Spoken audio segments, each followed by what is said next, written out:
En vue de mieux préserver la biodiversité des forêts, de réduire les effets des changements climatiques et de doter les populations des moyens leur permettant d'améliorer leurs conditions de vie au Bénin, des politiques empreintes d'innovation en termes de gestion des ressources naturelles sont en marche.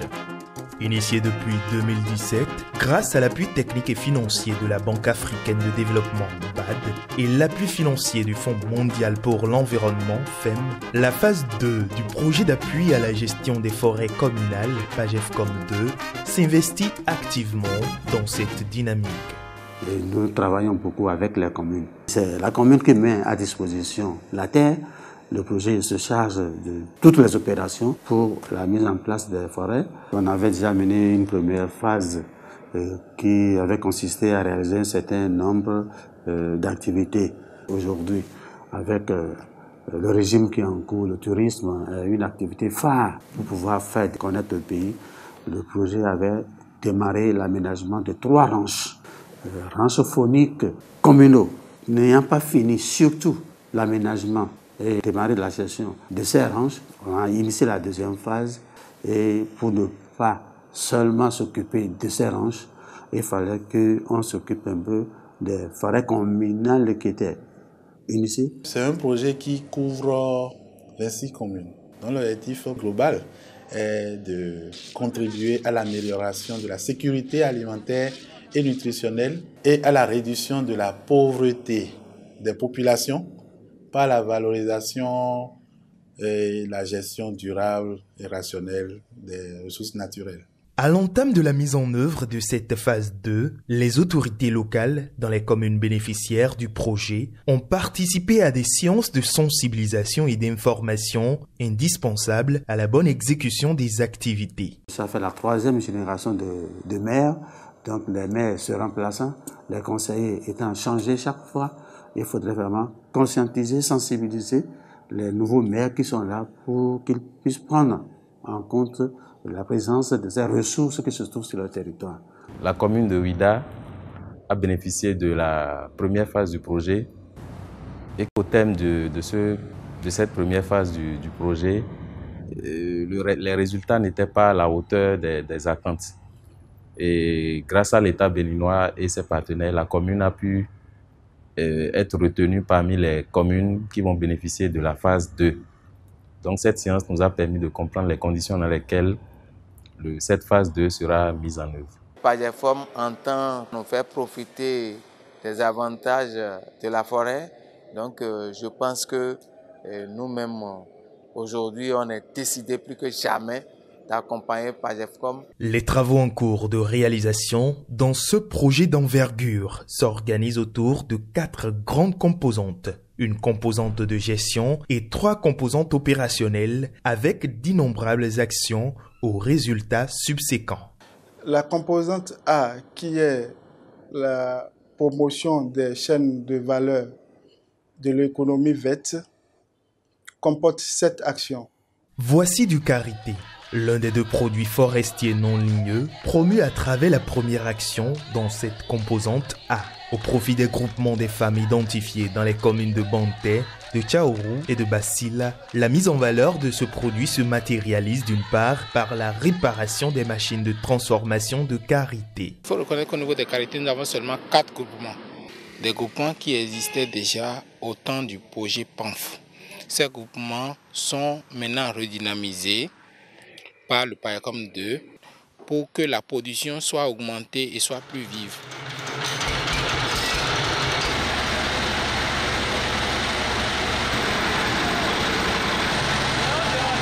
On vient de tester la machine qui casse les karités. Ça s'est bien marché.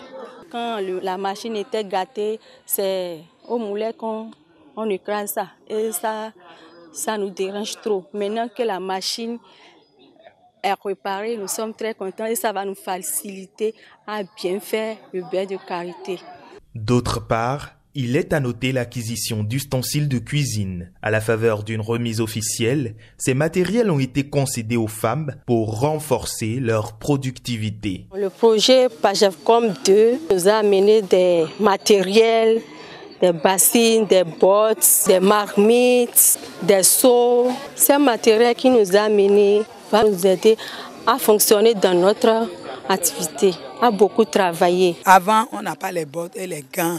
Maintenant, on peut rentrer dans la bourse sans regarder en arrière. Avoir les équipements pour produire du beurre de karité est une chose, maîtriser les techniques adaptées pour le rendre compétitif sur les marchés internationaux en est tout autre. À cet effet, les femmes ont bénéficié également d'une formation sur diverses thématiques dirigée par un expert de la société Sofromac. L'intérêt premier, justement, c'est de former ces femmes à la maîtrise des bonnes pratiques de transformation des amandes de karité en beurre pour pouvoir leur permettre justement d'améliorer à la fin leurs revenus. Il n'en demeure pas moins que des travaux de réhabilitation infrastructurelle des unités de transformation de karité sont en cours. Pour la deuxième action de la composante A, qui est la promotion de l'apiculture, les résultats obtenus sont les suivants.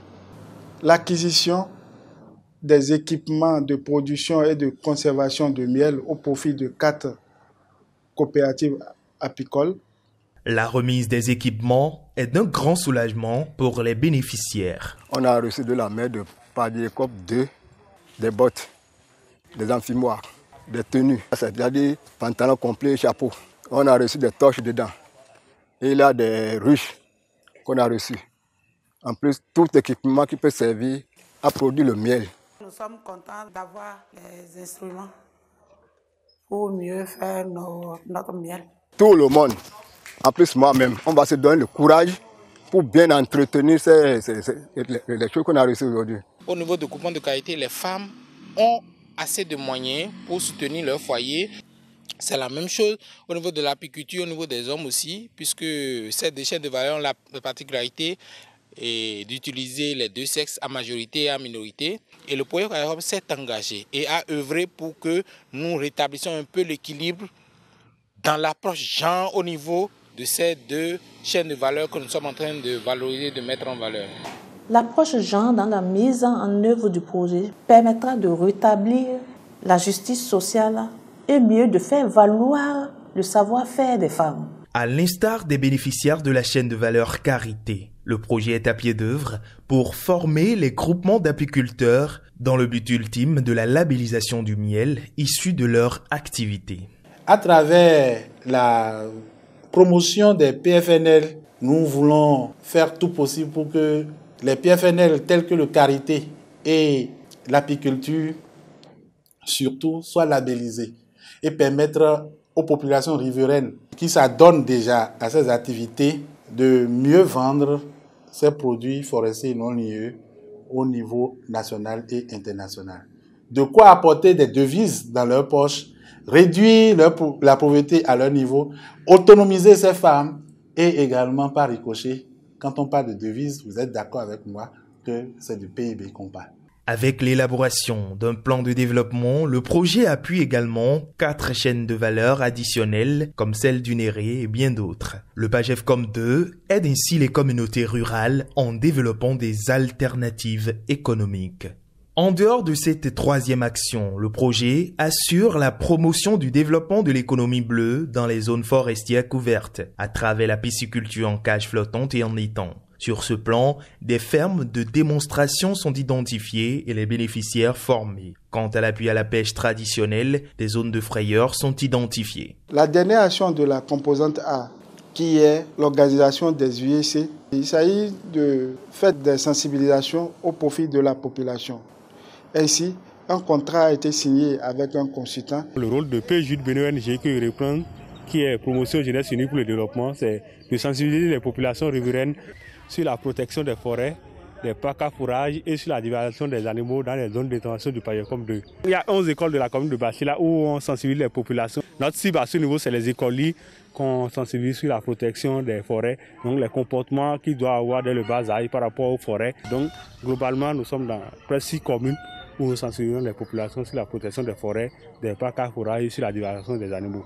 En somme, nous pouvons dire que sur les 7 actions de la composante A, une est achevée, 4 sont en cours, dont le niveau d'exécution est supérieur à 50%, une a son niveau d'exécution inférieur à 50% et une seule n'a pas pu démarrer. La composante B du projet est intitulée « Gestion des ressources naturelles ». Elle comporte aussi 7 actions. La première est l'amélioration de la capacité nationale des forestiers à travers l'élaboration de 3 documents fondamentaux. Sur les 3 documents, nous avons déjà élaboré 2. Le 3e document est en cours d'élaboration.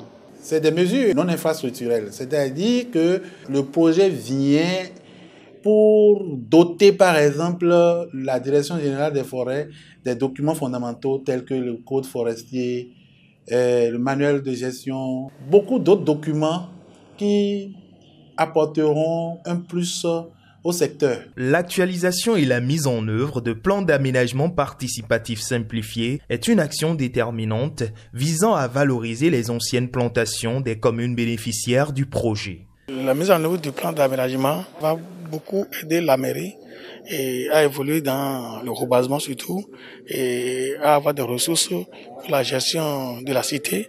Et ça va aider beaucoup la population aussi à se donner à l'activité de rebasement. Nous avons manqué d'informations et c'est pour cela que nous avons des difficultés même à initier des projets dans le sens de la plantation des arbres.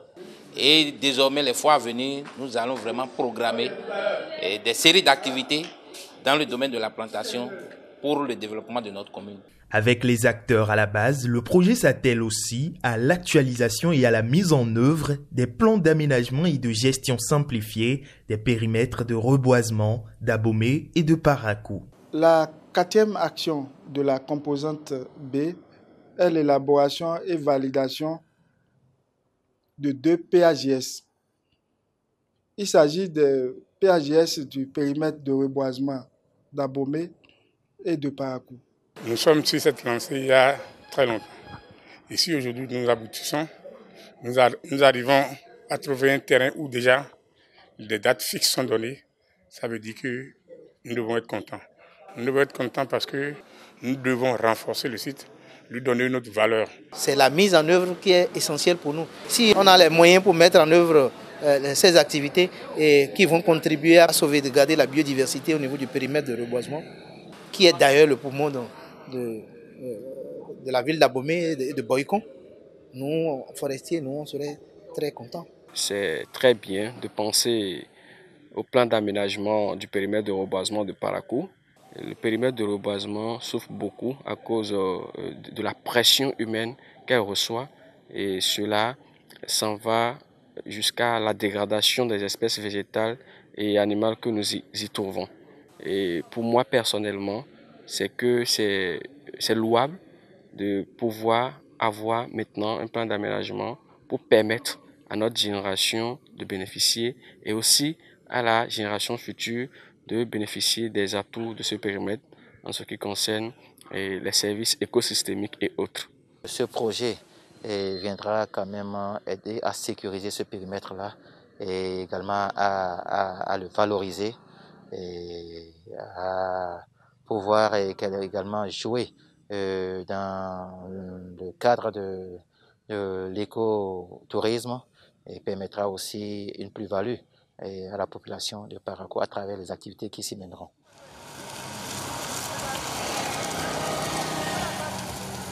À Dialokou, au cœur de la cité des Soura, Savalou abrite l'un des 3 ranchs fauniques avec la plus vaste étendue. En dehors de ce ranch, 2 autres, installés au profit des communes de Djidja et de Zogodomain, se développent progressivement. L'aménagement de ces 3 ranchs est une action phare de la composante B du projet dont découlent quelques résultats tels que l'aménagement périphérique et interne des 3 ranchs. Les travaux sont achevés et réceptionnés. On a reprofilé les pistes périmétrales et les pistes bas-feu pour mieux faire adapter les animaux avant de les laisser dans la nature du domaine de ranch là, il y a les enclos d'acclimatation qui fait par exemple 4-6 km de périmètre. Et à l'intérieur, on a construit des mares où les animaux pouvaient s'abreuver et s'adapter à la nature et des châteaux d'eau qui alimentent ces mares là.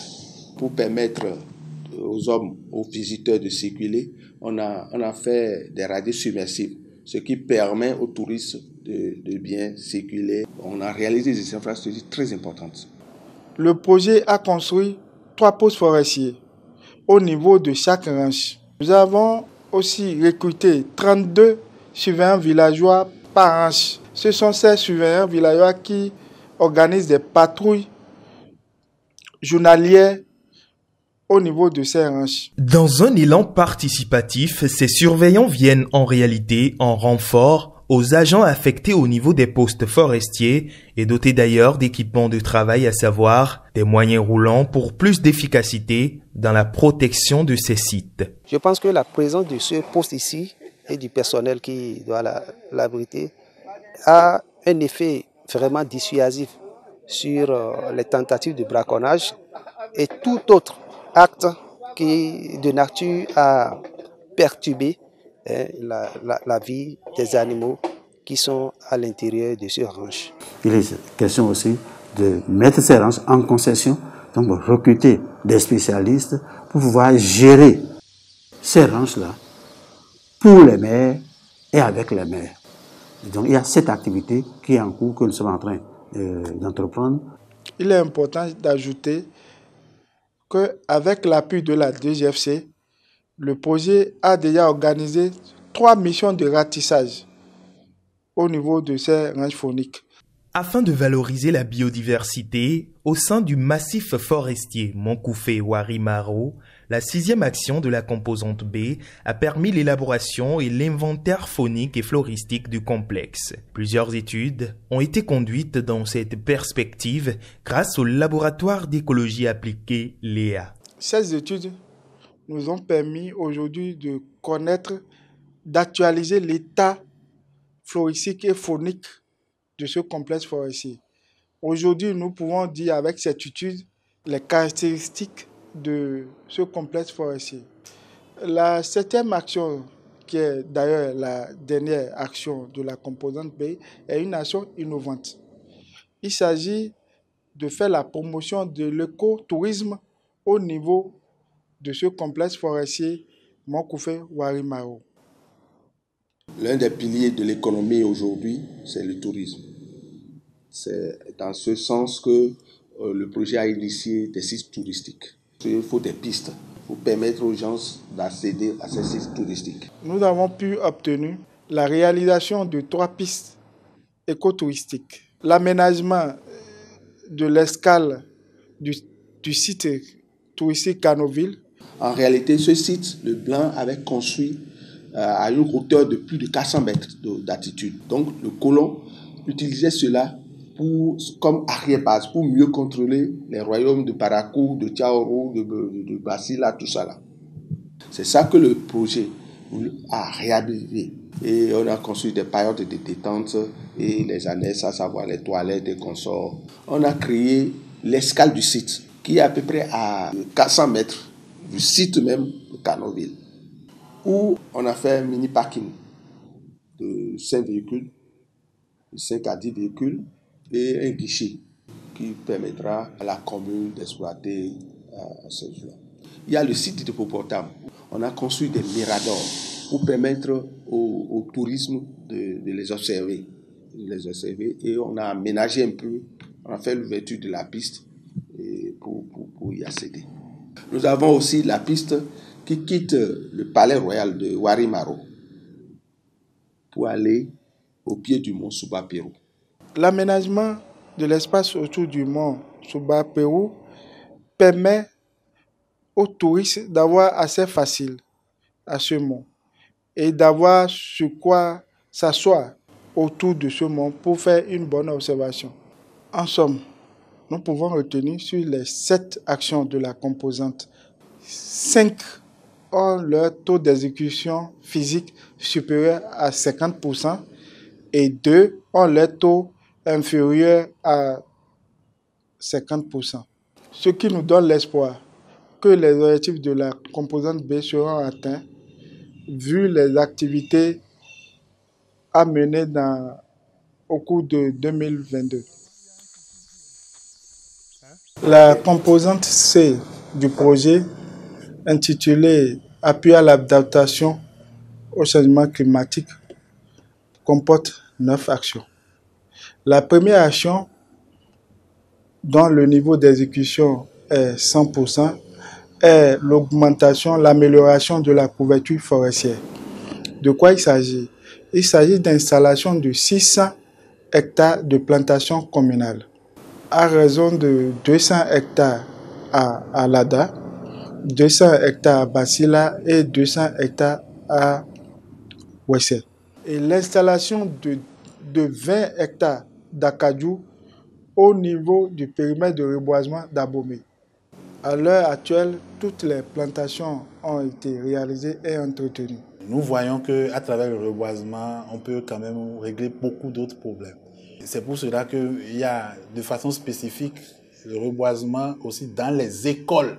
Avec l'engouement de la population, nous avons pu réaliser 22 hectares de plantations écoles pour 11 écoles riveraines au complexe forestier Mokoufé-Warimaro. Cette plantation que nous avons à la longue peut permettre encore de pallier aux difficultés d'établement à l'école. L'exemple est là. Ces tables ont été fabriquées par l'association des parents d'élèves avec les bois mélina qui étaient déjà dans la cour de l'école. Les feux de brousse constituent l'une des menaces majeures des couvets forestiers. Avec une longueur d'avance sur ce danger, le PAGEFCOM 2 travaille à rendre fonctionnel un système novateur et préventif. L'ancienne méthode existe. Le système d'alerte précoce, feu de végétation, une innovation du projet vient pour renforcer et appuyer cette technique qui existait au niveau de la direction générale dans la gestion des différents feux.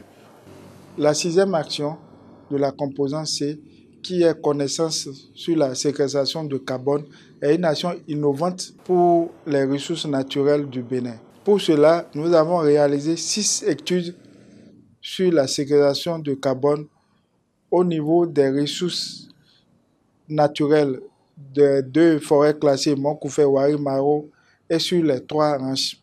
L'étude sur l'estimation du carbone nous a permis de constater que Warimaro-Mokoufé, le complexe, a une valeur sur le plan marché carbone de près de 1 milliard d'euros. Vous imaginez ce que ça fait si nous rentrons dans la technologie ou bien dans la technique de mobilisation de ressources pour accompagner l'État à véritablement mettre en valeur ce complexe.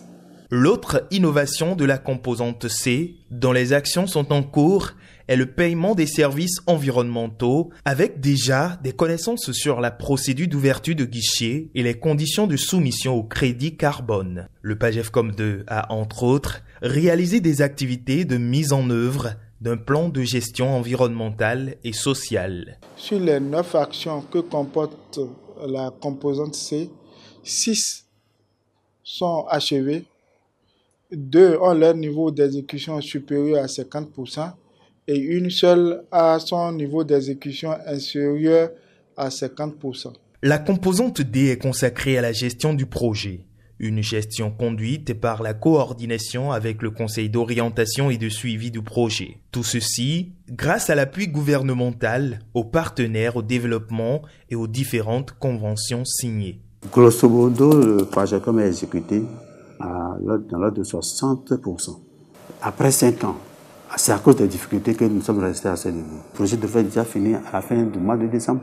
Mais compte tenu de l'engouement, de l'intérêt que même les acteurs expriment sur le terrain, le gouvernement a demandé aux bailleurs de fonds si on pouvait faire une prolongation, ce que les bailleurs de fonds ont accordé. Et nous avons une prolongation de 18 mois, tout juste pour clôturer et bien faire ce qui était en cours. Nous sommes très satisfaits du travail réalisé par la coordination et le ministère de tutelle parce que les résultats concrets sont là. Voilà, la reforestation a lieu elle capture le carbone et en plus, elle génère des revenus pour les paysans qui ont cédé ces terres-là. Avant ça, la déforestation en Afrique était un cercle vicieux. Et avec ce genre de projet, on en fait un cercle vertueux. La Banque africaine de développement, c'est ce que nous cherchons. Nous cherchons des impacts directs sur les populations afin que les projets aient une durabilité et contribuent au développement des pays de la Banque africaine et notamment ici aujourd'hui au Bénin. Le PAGEFCOM 2 poursuit donc son cours avec l'assurance de l'atteinte de résultats probants.